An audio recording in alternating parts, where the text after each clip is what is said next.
ओम सदाशिवसमारंभां शंकराचार्यमध्यमाम् अस्मदाचार्यपर्यन्तां वन्दे गुरुपरम्पराम्।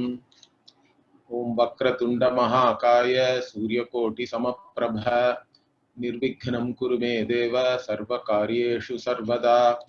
सरस्वती नमस्तुभ्यं वरदे कामरूपिणी विद्यारम्भं करिष्यामि सिद्धिर्भवतु मे सदा। गुरुर्ब्रह्मा गुरुर्विष्णुः गुरुर्देवो महेश्वरः गुरुः साक्षात् परं ब्रह्म तस्मै श्री गुरवे नमः।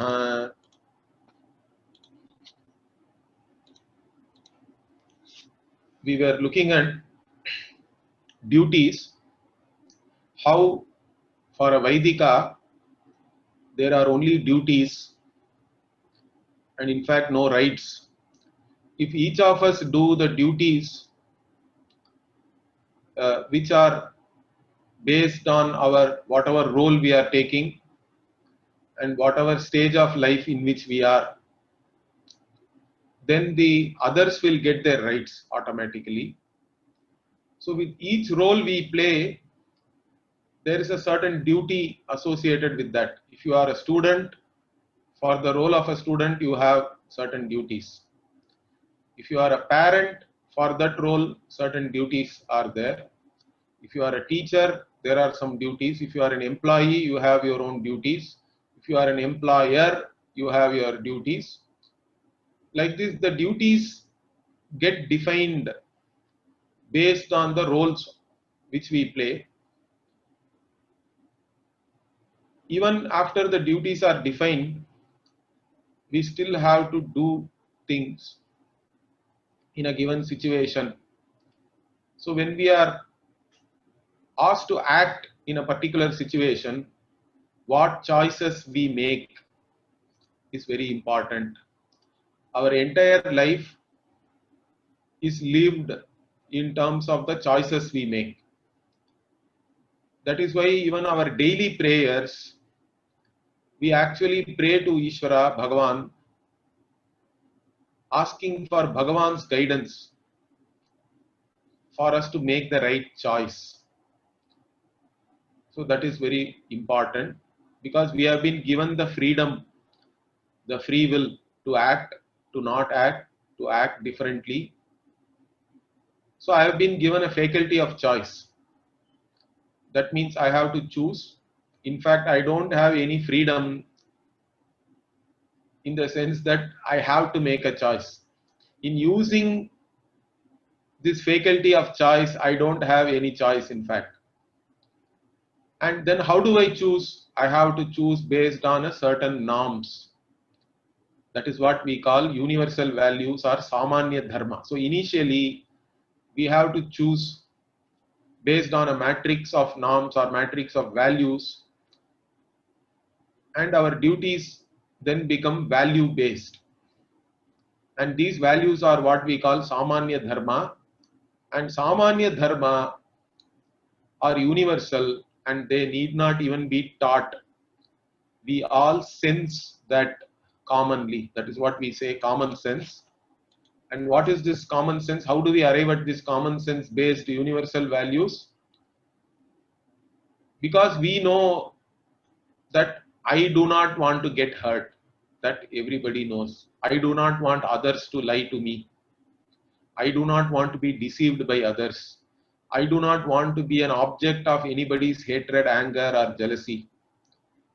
Similarly, others also expect the same from me. So this is what we call golden rule. This is easily known to everybody. That is what we say is conscience also. So we have to base all our action based on these universal values which are commonly sensed by everyone. So this is the universal values or samanya dharma. In this, things like ahimsa, satyam, all these things come in that. Truthfulness, non-violence, all these things. Now, even though these universal values are known, still there are conflicts. So why do we have conflicts? Because there is a conflict between my likes and dislikes and what is right and what is wrong. Everybody has this conscience. Everybody can sense what is right, what is wrong in a situation.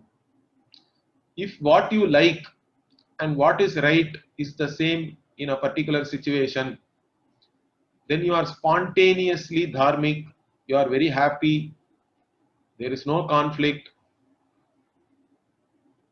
And if what is wrong and what you do not like in a particular situation also is same, then also you are spontaneously dharmic, you do not do the wrong thing, again you are happy about that.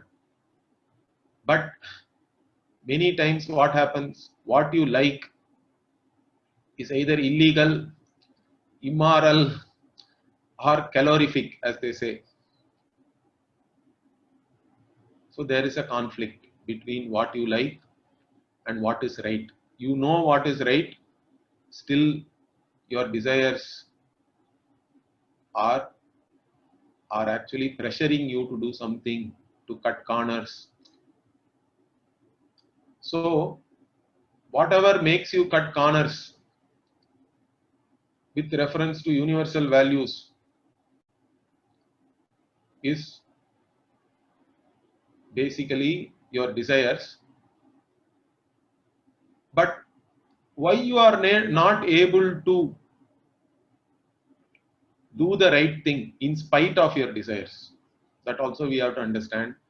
That is because you have not understood the importance of right and wrong, or doing things in keeping with right and wrong. You have not assimilated the value of being right in a particular situation. If you don't do the right thing, what happens? That you have not assimilated, that you have not analyzed. It's actually a very bad bargain if you do the wrong thing in any particular situation. That we have to clearly understand. So dharma and adharma has to be assimilated properly. If it is not assimilated, then always there will be conflicts, because you do know what is right and wrong, but still you are pressured by your desires to go differently, to do differently. And everybody has this conflict. It is not that we are condemning somebody or anything like that. It is naturally to have this it is natural to have this conflict. Naturally it is there for most people. But you have to make an effort to assimilate Samanya Dharma and then choose your course of action based on what is right and what is wrong instead of what you like or dislike. That is what is growth. So you have to make an effort there. You have to make a willful commitment to do the right thing. Your free will is very much involved, because there is a conflict with the free will and proper knowledge and assimilation of values. Only you make the right choice. Now that effort you have to put in to gain the knowledge, to assimilate the values, and then also use your free will to overcome your likes and dislikes and still do the right thing. And over a period of time, then you enjoy doing the right thing. In fact, then you are a totally grown person. You have emotional growth. That is the path. Okay, that is the path which is planned by Bhagavad Gita, our Veda also. So if you do not do the right thing in a conflict situation, then you are compromising. Now every compromise is going to affect your psyche. Why? Because you know that you have done something wrong. Even though you may enjoy the results of the wrong thing which you have done, still you are having guilt. It is unavoidable. There will be guilt. Not only guilt, there will also be fear. What if others find out? So fear is another problem. So guilt will be there, fear will be there, but more than all these things, in your own judgment, you will lose your self-esteem. Because in your own judgment, you know that you have done something wrong and that is not proper. So you will not have any self-esteem. So this is a very bad bargain. That's why, even though you may in the short term enjoy the results of something wrong which you have done, in the long run it is a bad bargain, because you will be losing your self-esteem, you will be having guilt, you will be having fear, and it will affect you psychologically going forward. You will not be even able to enjoy whatever you have. So this is what you have to understand and assimilate the universal values. So your life should be such that it helps you to assimilate these values. It's very important. And why do we feel good when we do the right thing? That also we have to understand. See, whenever you are doing the right thing, we are not saying it is the easy thing. In fact, it may not be easy. It may be difficult physically. It may be that you have to spend lot of your time, lot of your effort. You may be losing money. Still you feel good. Let us say you are traveling on the road. You have dressed up very nicely. You are going for some interview. And it is raining. You are going in a car, but on the other side a two-wheeler is coming. The two-wheeler does not know that there is a big pit on the road. Correct? In our country, if it rains, everywhere there is water, we don't know what is there underneath it. And an elderly person in a two-wheeler falls down. What will you do? Will you get out of your car and help that person? In the process, you may become dirty. Your shirt may become dirty. You may get drenched in the rain. You may even become slightly late for the interview. But what are you going to do? You are the only one on the road. You are the only one who can help that person. Will you still help that person or simply drive? Now that is a situation. Now you can choose whatever you want to do. That choice is still yours. But if you get down and help that person, you may become dirty, but still you can go and explain that to somebody, correct? Maybe that may even become a positive in the interview. But doing that thing which you think is right, because if you have fallen down like that and there is only somebody else, only one person is there, what will you expect from that person? You will expect that person to help you, correct? So looking at it from that angle, it is right for you to go and help that person. Even though you are losing something, you may lose your time, you have to put in some effort, but still it is satisfying. Satisfaction is different. Physically you may be exhausted, but you are very satisfied. That satisfaction, where does it come from? That is because you are in tune with Bhagavan. Because Bhagavan only is manifest as right and wrong, as dharma. And whenever you are doing something according to dharma, then you are in tune with Bhagavan. Is that clear? Because Bhagavan only has given you this knowledge of right and wrong. This common sense which is there is nothing but manifestation of Bhagavan. As I told you already, many animals are also already born with certain knowledge. Nobody has to teach them that. If they do not have that knowledge, in fact, they will die. So like that, we have been given a free will. If we have been given a free will, we also have to be given a common matrix of norms. Without that, the free will become chaotic. So that is why Bhagavan is manifest in the form of right and wrong, that sense in you. And whenever you are in keeping with that sense, that conscience of yours, you are actually in tune with Bhagavan. And you always feel satisfied, good. Understand that. You should never lose that feeling of satisfaction. Instead of that, if you ignore that and still go away, you know that you have done something wrong. That's a very bad bargain. So that is something we have to understand. So dharma is nothing but Bhagavan. Bhagavan may be more than dharma, but dharma is definitely a manifestation of Bhagavan, and when there is no discordance between that dharma, which is Bhagavan, and myself, what we have is joy. There is joy, there is beauty, and you don't have to do anything else. You do the right thing in a situation, that itself will give you joy. That will bring a certain beauty in your life. That is good enough. In the process, you may have lost something, but that loss is not significant, in fact. That is what we have to understand. So this is what we call value of a value.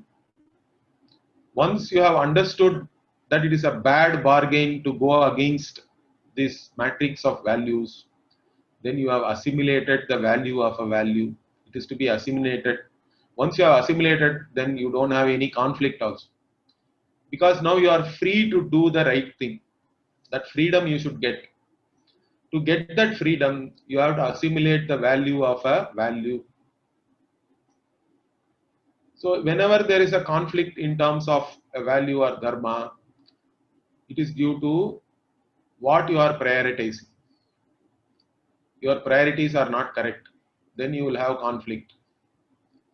Because if you give more priority to your likes and dislikes rather than what is right or wrong, then there will always be conflict.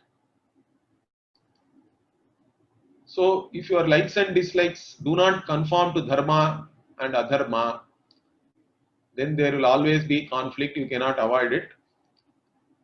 And to resolve this conflict, you have to assimilate the value of a value. And once you have assimilated that, you can conform to dharma without any conflict, without being pressured by your likes and dislikes, by exercising your free will. Of course, some effort is involved initially. That's why we say you have to exercise your free will and resolve that conflict in keeping with dharma. So, although initially it may be a little difficult, there is conflict, but later on you will always be satisfied. You can look back at whatever you have done with satisfaction. That joy is priceless, in fact. That is something you have to appreciate. So the assimilation of the value of values is very, very important.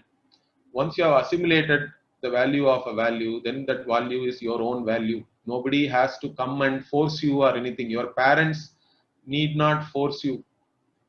If you are a school going student, if you have appreciated the value of education, then you will do your duty as a student. Your parents need not tell you that sit and study, this is the time to study. All these things they need not tell you. They need not tell you to do the right thing. If you have assimilated the value of value, then it is your own. It is your choice, which is the right choice. So essentially, as a individual, you should be able to see the bad bargain if you don't conform to a particular value. How much is the loss? The immensity of the loss which comes to you whenever you compromise a particular value, if you are able to see it clearly, then you will assimilate the value of a value. So the amount of your growth as a person, how much you have become an adult, in fact, depends on your degree of assimilation of the values. If you have assimilated the value of values, then you have grown. You are a grown person, you are an adult. Otherwise, you are still a child only because you are just going by your likes and dislikes. So you have to appreciate the loss which will occur to you whenever you compromise on a value. And even if there is some conflict, you have to use your free will and choose the right thing. That is very important. Now we were talking about Samanya Dharma, which are all universal in nature. But we also have Vishesha Dharma. Vishesha Dharma means context specific and specific to particular individuals, specific to the roles which you play. There are duties with reference to that also, rules to be followed, which are specific to the location and the time. And those Vishesha Dharma also you have to follow. There are universal values which we have to anyway follow, but in certain contexts, you have to follow the Vishesha Dharma or specific duties, specific rules. Now, all these Vishesha Dharma also is specific to you, and in the vision of the Veda, why you have all these specific duties and specific rules to be followed? Because that is also for your growth only. The self-growth has to lead you to discover yourself as a complete person lacking nothing.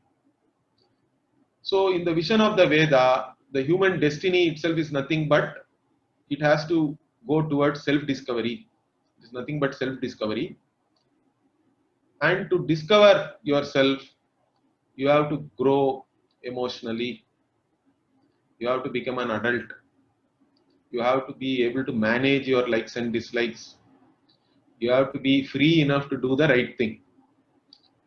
So that is what is the human destiny in the vision of the Veda. And to gain this self-growth, this inner growth, you have to use your free will. It has to be affected by your own initiative. You have to show some initiative. You have to use your free will,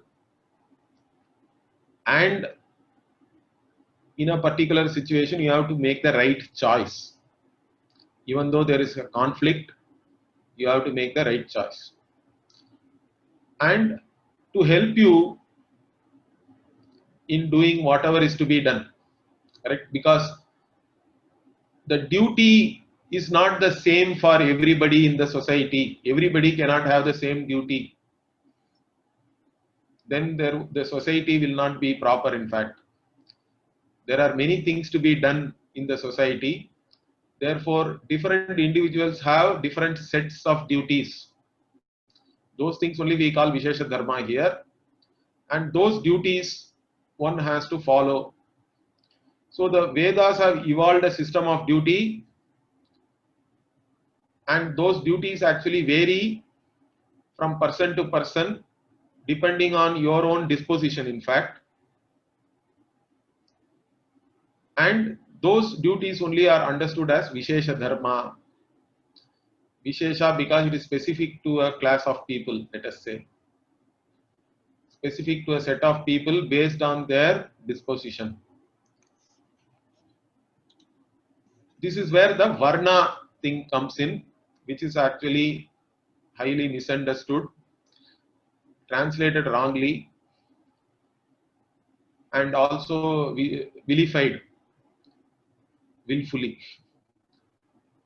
But we have to understand this Varna and Ashrama Dharma, which is there in the Veda. And how do we now understand this, understand the spirit of this Varna and Ashrama Dharma and still follow it now? That is what we will try to understand now. So what we have to understand is every human being is not born merely as a spectator or an observer of the world, but we have the faculties, the power to desire, power to know, power to do. All these things are there with us. So we are all an active participant in this creation. This creation itself is a manifestation of Bhagavan. Bhagavan is the director of the play. You can say we are all playing our roles in this. We have to go according to the script of Bhagavan, and Bhagavan has still given us all these faculties. So we are not passive. We are not the audience. In fact, we are part of the play. We are playing different roles.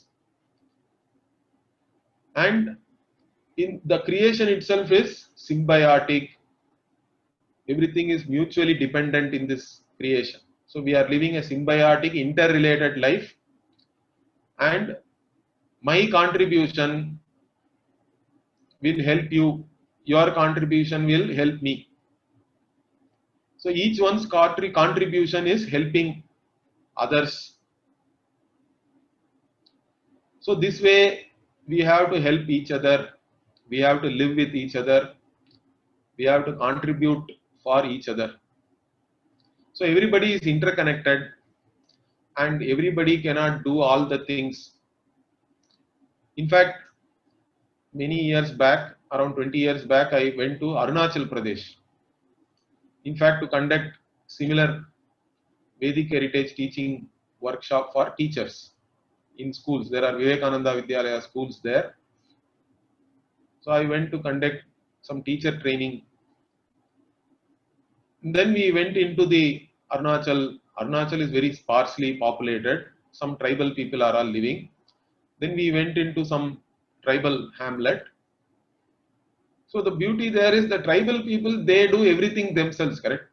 Those who are living in the city, they don't even know how the rice you are eating or the wheat you are eating, where it comes from. Every day you eat idli, let us say, but you don't know how the rice is made or from where that ulundu or urad dal is coming from. How it is, in fact, also you don't know. Originally it is black in color. But once you remove that black skin only, it becomes white, the dal itself. Even that may not be known by many people. So you don't know how to make your food. You do not make your dress also. You don't know how to make textiles. In fact, everything we are only consuming, correct? Others are making, we are consuming. Just being a consumer is no good. We have to contribute. As long as you are a consumer, you are only a baby, correct? A baby which is born is a pure consumer. It cannot do anything. It cannot even get up by itself. Everything the mother has to do, father has to do. So the parents has to take care. As a baby, you are totally a consumer. Of course, you give some joy to the parents by being a baby. You don't do anything special, but babies, being babies only, they give a certain joy. That is what they contribute. Otherwise, they are completely consumers. As you grow up also, you are mostly consumer only. The more you become a contributor, then only you are an adult. When you become an adult really is if your contributions are more than your consumption. That's how you have to see. That is another way of looking at oneself, whether you have grown, whether you have become an adult. When are you an adult? When you contribute more than what you consume. Now in this tribal place, that person, one person knows how to make their house because they only make their hut. They make their own food. They even make their own dress also. They do the weaving themselves. So they do everything themselves. But in general, that cannot be the case, correct? Only few people in the world are capable of that, I think. But otherwise, we are all mutually contributing for each other. Therefore, everybody cannot do everything. Therefore, there is a Varna system. There are different sets of people doing different duties. And that is what is this Varna system. Again, it cannot be translated as caste, which is a wrong translation. Caste itself is not an Indian word. It's a Portuguese word, I think. So the duty-based Vedic society is there. Everybody has duties to perform in society, and these duties are broadly classified into four heads, four different types of duties assigned to four different types of people. So in every society, there has to be someone to teach, to do the priestly duties, to officiate at rituals, and also not compete in society with others, non-competitive, totally committed to teaching, praying for others, helping others to do all our Vaidika rituals. So one set of people, they have to be dedicated only for the pursuit of knowledge and to teach others also, to provide that knowledge for society. Now this set of people are there even today, correct? There are many people, we call them intellectuals or researchers, teachers simply. So in any society, there are a class of people who are teachers, scientists, whose main pursuit is to gather more knowledge. Okay, that set of people are there. Then what? There is another type of job. What is that? You have to administer, you have to maintain law and order, you have to defend your country. Now here the duties are different. You have to be more active. You may have to even use force. So the skills you require for this is different. The temperament, also what you should have to enforce law and order and all is different. Not everybody may be up to it. Everybody cannot become a soldier and stand in the border. You cannot go to Ladakh. If you take me to Ladakh to 15,000 feet, I cannot even breathe properly. So you have to be trained for that. You have to be acclimatized. More than that, you should have the proper attitude to be there. Being in the border in Siachen or Ladakh or all these places, correct? In the Himalayas is not easy. Or even going in the Navy in a ship, not everybody can be there in the water all the time. These are all different sets of duties which are there. And why all these people are required to enforce law and order? Because people abuse their freedom. If you get a little bit of power, and then you don't have any responsibility, because with power there has to be responsibility. If you don't have that, then you will abuse your power, your freedom to do things, your free will. So to stop that, you do require people who can enforce. Enforcement involves certain violence also, so that is allowed for such people as part of their duty. So this is where the Vishesha dharma can sometimes override the Samanya dharma. Ahimsa is paramo dharma, we can say.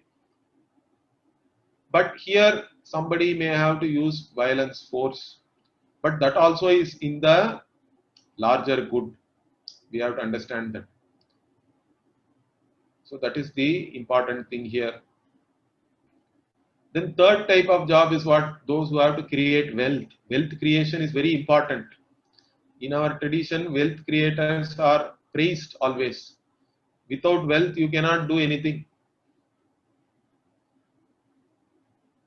So commerce and agriculture, very, very important in every society. So wealth creators have to be there. They are the ones, in fact, who are contributing in the form of taxes, or they also give a lot of donations and all that.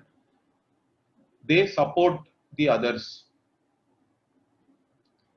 And then wealth creation means you have to take risk, correct? Risk taking again does not come naturally to many people.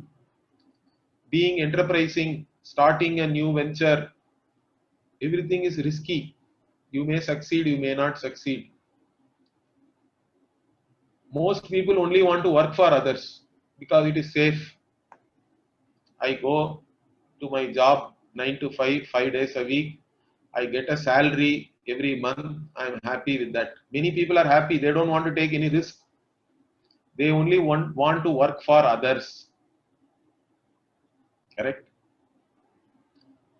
So there are people who create wealth, who provide. Correct? Whether the system is a barter system, olden days we had, or monetary system we have now.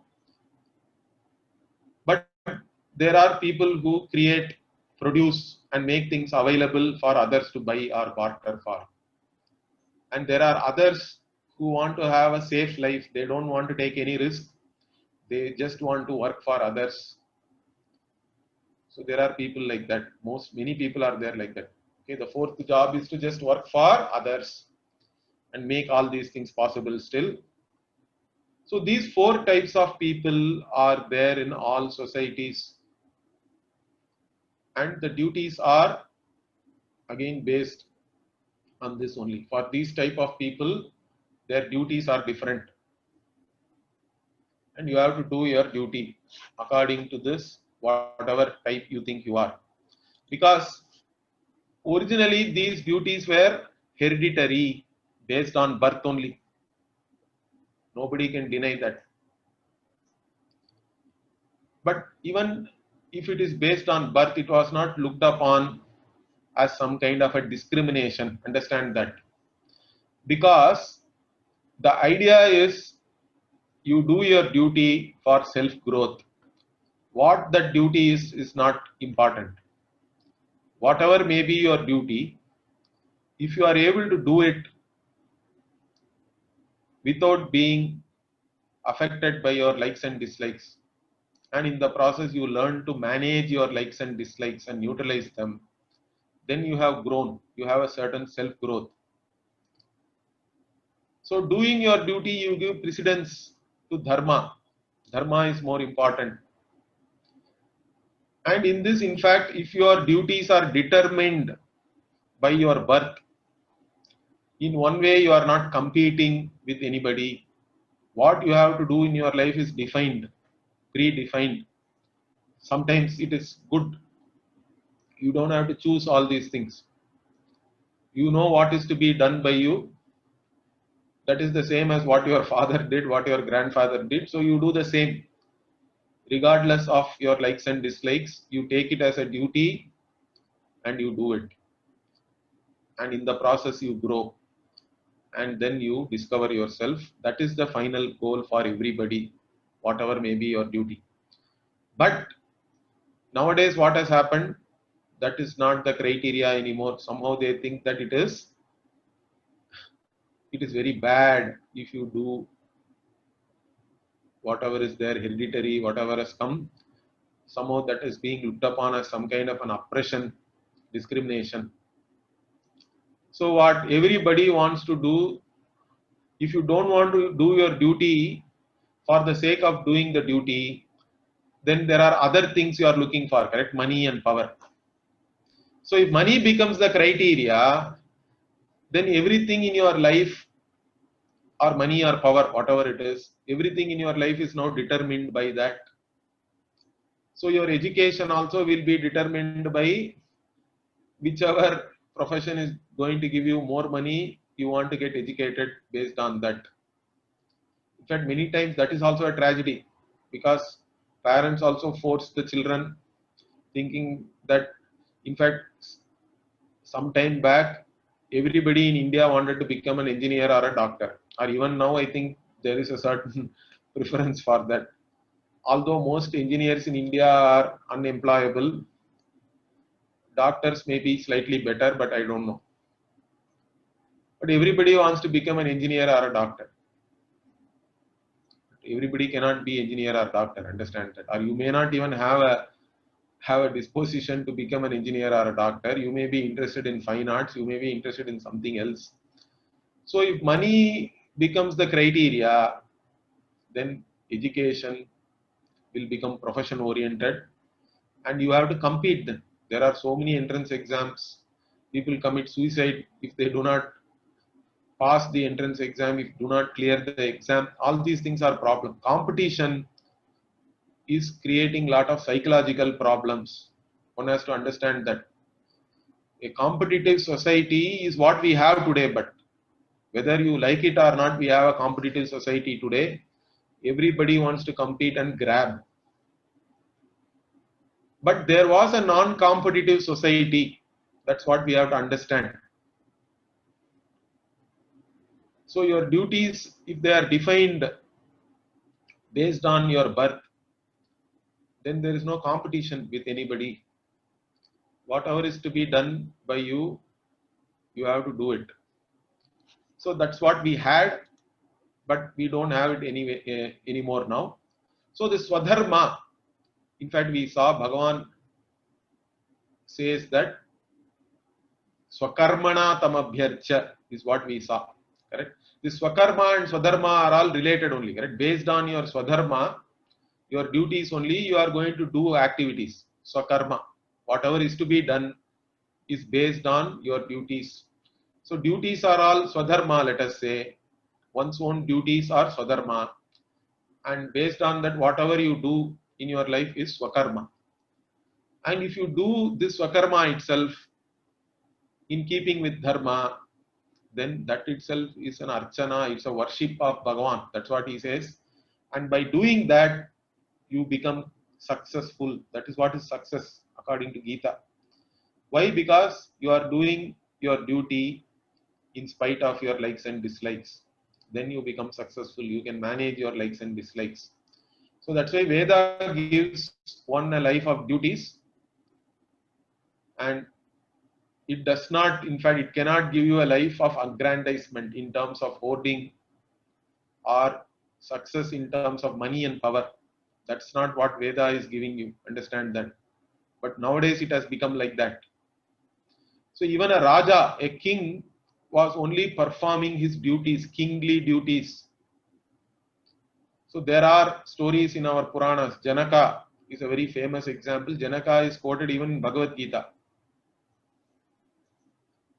So Janaka was a king, but he was also a jnani, a wise person. He was doing his duty as a king. And king's duties are not simple, understand that. King means not just enjoying. King has a lot of power, but with that lot of responsibility. You are now responsible for the entire kingdom.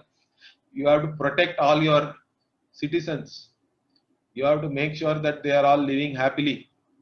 That's a great duty. That has to be done as a duty.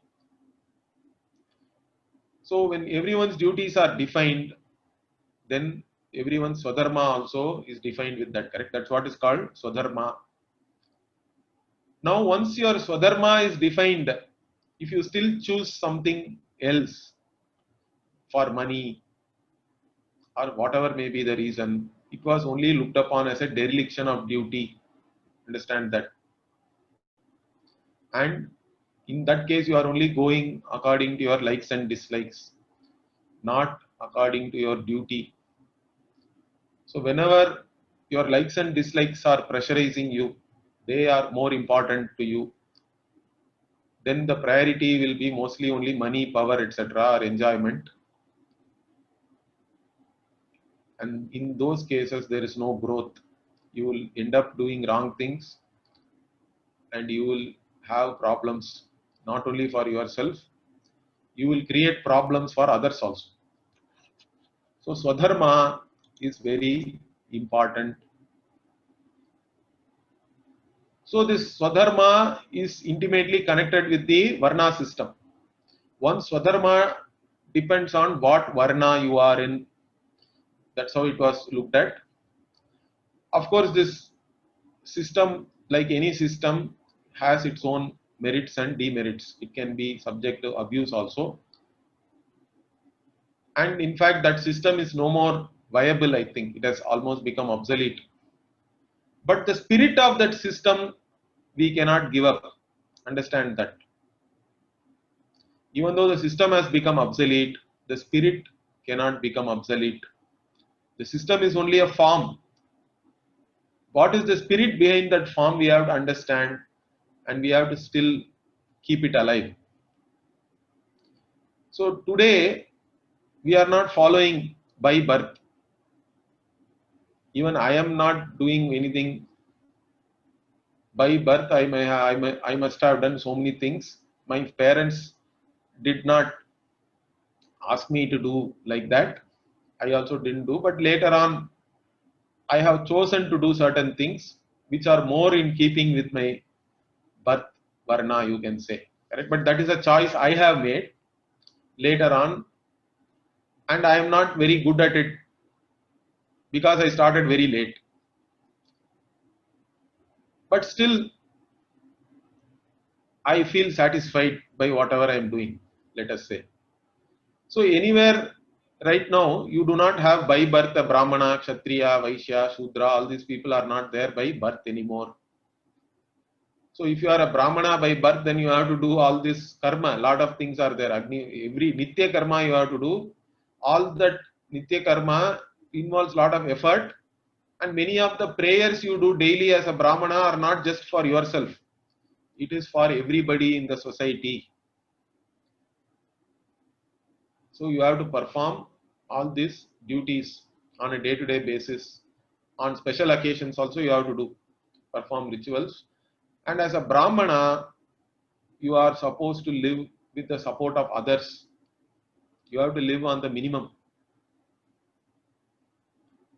But now there is no support. There is no state support. There is no support from the king and others. Similarly, even Kshatriya means nobody is by birth a Kshatriya, correct? Even our army is a voluntary army. Whoever wants to be in the army or police, they go there. But whether they go there with the idea of doing the duty of a Kshatriya, in police it is more doubtful nowadays. Why you become a police itself is a doubtful. Some people, some good people are still there. But otherwise, if you are only going to grab, if you want to become a police because of the power the police have, then it is a problem. Similarly, you want to become a Vaishya just to become wealthy for money. But that is what is happening, correct? So, but anyway, nobody is doing all these things because of one's birth. That is clear now. But what is the spirit of this system? That is duty. Spirit of this Varna system is duty. That duty consciousness we cannot give up still. Even though birth-based the duties may not be defined now, we have to consciously choose our duties depending on our situation and still do them as duties in spite of your likes and dislikes. So that's what we can do now. So forms and their spirit, that's what we have to understand here. As I told you, a form is very necessary. In a form only the spirit is encapsulated, let us say. So form also is necessary, spirit also is necessary. All our rituals are all forms. Our Varna system, Ashrama system, Varna Ashrama Dharma itself is a form. They are all necessary because they have a certain spirit also, which is to make you grow and discover yourself as the complete person. So that even though the form is becoming obsolete, the spirit of that we should not give away. Because if the form, in many cases, if the form goes away, the spirit also will go away with that. Or if you do not understand the spirit also, you cannot hold on to the form alone. That will also fade away. That will go away. But over the period of time, so many changes are happening. Forms may change, but the spirit must not change. Okay, we have to keep up the spirit, but we can do that in different forms. That is something which is possible. So keeping that in mind, we have to keep the concept of duty that cannot change. Even though now how these duties are defined for a person, those things and all can change. The forms can change, but the concept of duty still we have to retain. It cannot change because that is the basis on which self growth happens. So now what is my duty then? How do I decide what is my duty or what are my duties. So whether one is a Brahmana, Kshatriya, Vaishya, Shudra or whoever you are, you may be even from a country where none of these Varna Vyavastha is not there. You have not even heard about this. Okay, so what is your duty? Now this has to be determined by the situation. So every situation actually warrants a certain action on my part, and now that becomes my Swadharma. So whatever situation you are in, what is to be done in that situation? Am I doing it or not? Now again, these situations and your duties can be defined based on your birth also. Even today, somebody can choose to do like that. Some people are doing that. Very few people are there like that. So you follow your Kula Dharma, your job by birth, and then your duties are all defined. You keep doing whatever is to be done. But otherwise, depending on the situation, you have to now understand what is your duty. And the main thing here is there is nothing superior or inferior in any duty. You may be a janitor, then your duty is to keep everything clean. It is not something inferior in any way. That is a very vital job. Understand that. Or you may be a teacher, a professor. Then a certain duty is there for you to be done. Whatever is your duty, you have to do it as your duty. Do it to the best of your ability. Do what is right. And there is nothing superior or inferior in that. That must be clearly understood. You have to understand this properly. So Bhagavan, that's why he says, always you have to do your duty. Doing somebody else's duty, in fact, is not proper. He explicitly says in the 18th chapter, even before he says this, Shreyan Swadharmo Vigunaha Paradharmat Swanushthitat. He says doing one's own duty, even if it is devoid of merit, is better than the duty of another. And even though you are doing well done duty of another, he says. So one's own duty one has to do, even if it is devoid of merit. That doesn't mean you have to do it badly or anything. You do it to the best of your ability, whatever is your duty. You do what is right, you do what is to be done. And by doing this, okay, doing action which is enjoined on you, which is mandated for you, which is your duty. Swabhava niyatam karma. If you do that according to your nature, according to your situation here, you do not incur any papa. Kilbisham means papa or fault here we say in English. But the correct translation is papa. You don't gain any papa, you only gain punyam. So not only you, while doing your duty and doing the right thing, you have a certain self-satisfaction, you grow as a person and have a certain joy and beauty in your life, you also gain punyam, which will later on fructify as pleasant experience for you. So that is why doing something wrong is doubly a bad bargain. Even here you are going to have guilt, fear and loss of self-esteem, and you are also gaining papa. Later on also you are going to have unpleasant experiences due to the papa which you have accumulated. So that's why one has to do one's duty always, in spite of your likes and dislikes. Do your duty, even though you may not be doing it well to start with. But over a period of time, you will start enjoying your duty itself, and you will become good in that also. And you won't gain any papa by doing your duty, whatever is enjoined of you. So here we said 4 types of people, 4 different sets of duties. Now how do we classify these 4 types of people? That also we have to understand. In our tradition, we talk about 3 gunas. Okay, guna. These gunas are called sattva, rajas and tamas.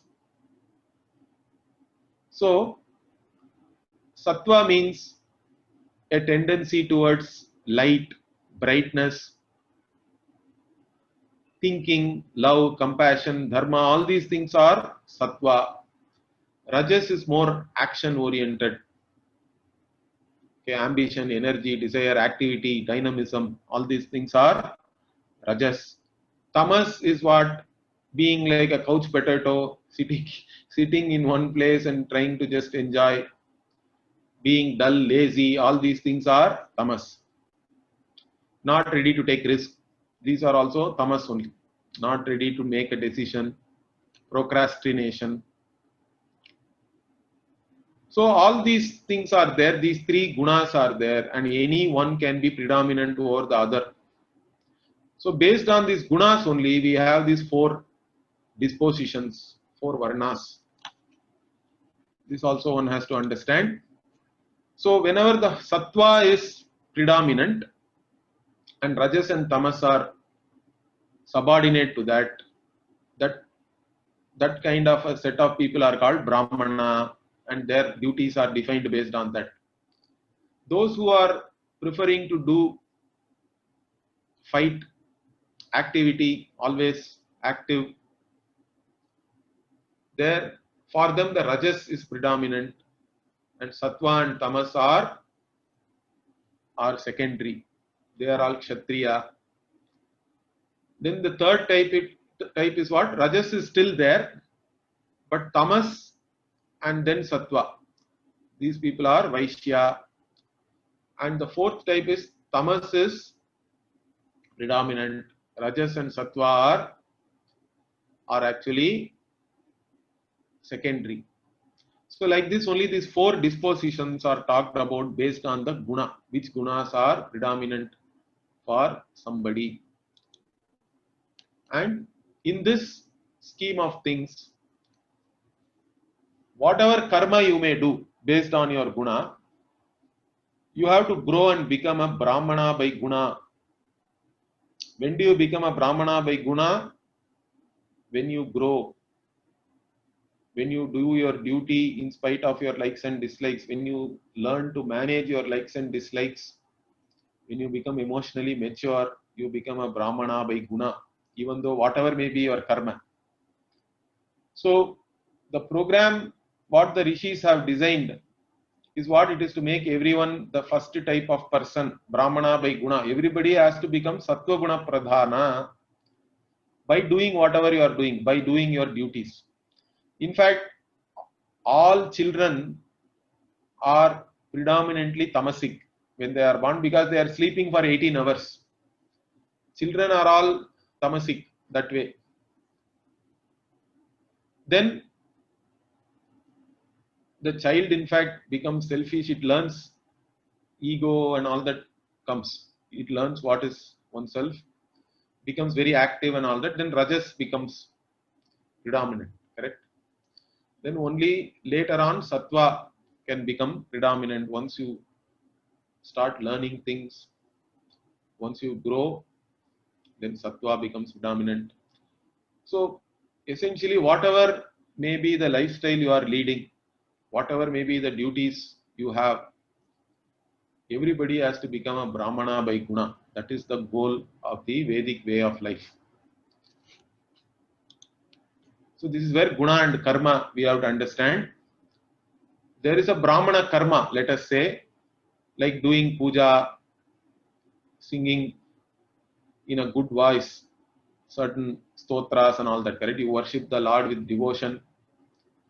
You do puja, you do prayers for the well-being of everybody, and you do your duty with devotion like this, then you are a brahmana by guna and also karma.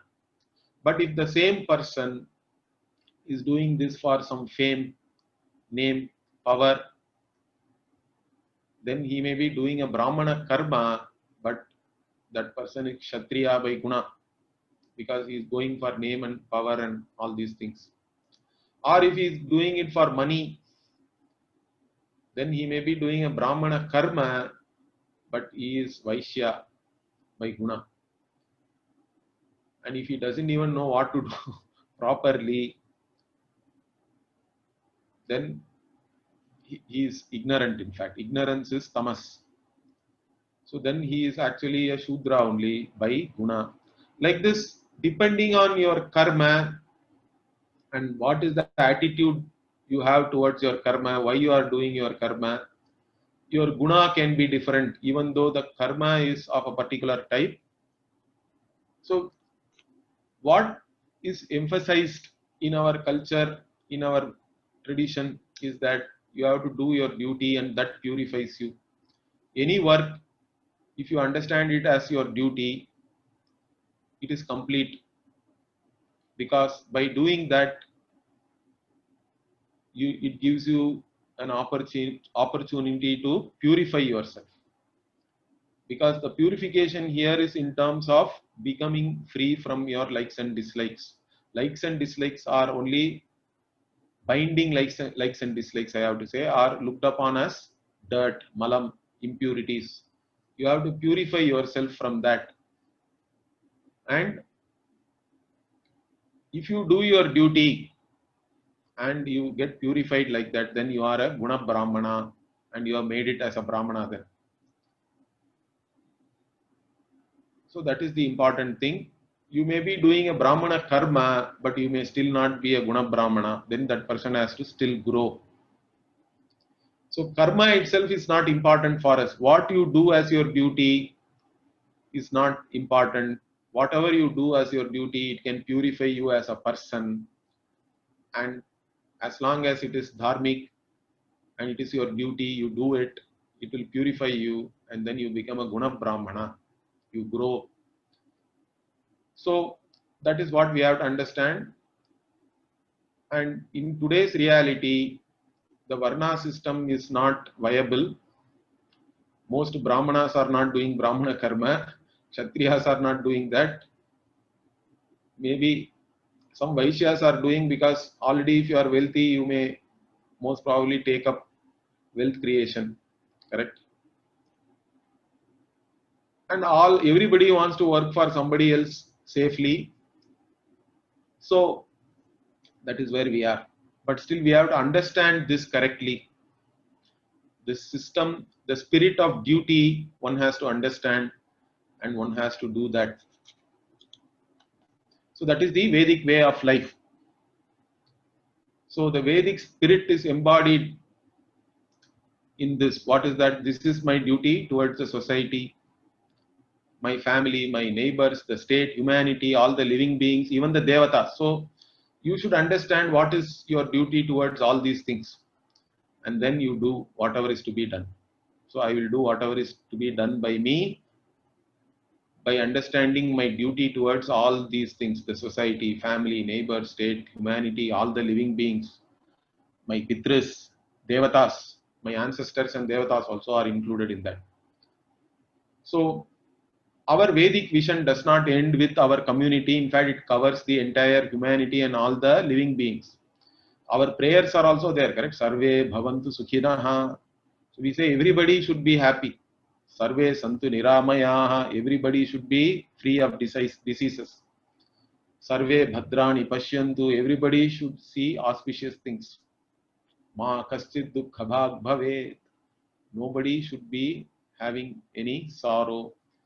Like that, it extends to everybody. Even our duties are there towards all living beings, even towards animals and insects also. That is part of our everyday Panchamaha Yajna also, it is like that. So by doing what is to be done, you will gain greatest good, Shreyas, which is freedom. So first you will grow, then you become a Brahmana by Guna, and then as a Guna Brahmana, you will discover yourself as the limitless, the Brahman, the Bhagavan. So you discover that Bhagavan is not separate from you.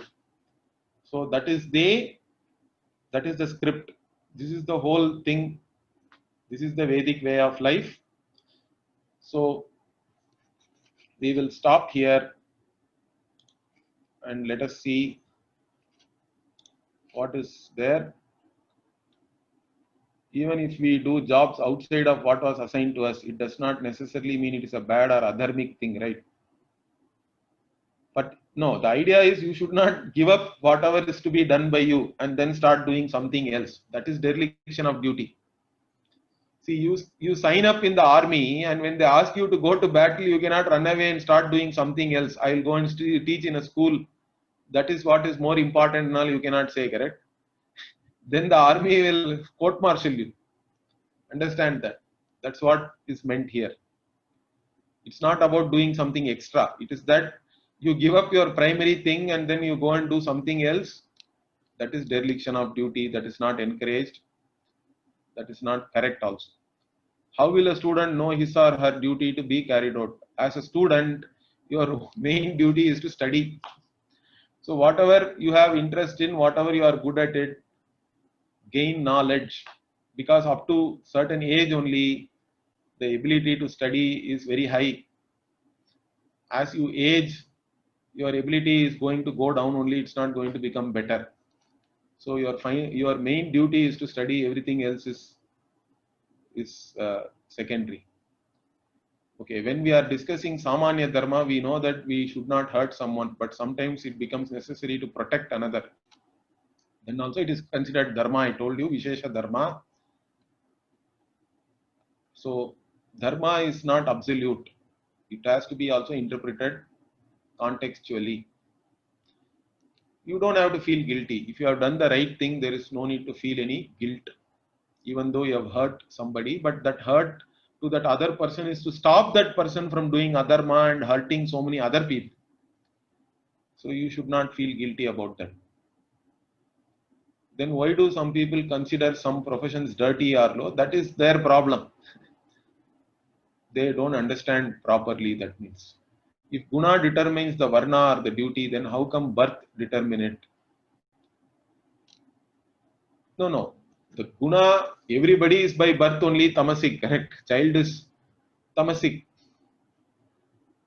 So here, that's what we are saying. By birth system is not there anymore. But certain things are there also by genes also certain things are there. We cannot deny that. Nature or nurture debate keeps on going on. So if you stick to whatever is your birth, varna, duties, there is nothing wrong in that. Nobody is forcing you anymore. It's your choice. You have to commit yourself to some duties, correct? You are saying in world most of us are Shudra by guna, correct? Because everybody wants to work for others for the sake of money. So you are a Shudra only then. There is no doubt about that. Nobody wants to become a Brahmana is correct, because Brahmana lifestyle is not easy. It's a difficult lifestyle. What about potential? So exceptions are always there. Okay. So potential, depending on your potential, you have to try to maximize that. Nothing wrong in that. So in a strictly birth-based Varna system, it was not encouraged. That also I will tell you, I agree to that. But nowadays it's not an issue anymore. Whatever is your potential, you try to maximize that, and you can take your duties based on that itself. Wherever is your aptitude, you work in that profession, you work in that field. But the problem is many times you don't know what is your potential also. So what are you going to do? Or you take up something and then you change your mind.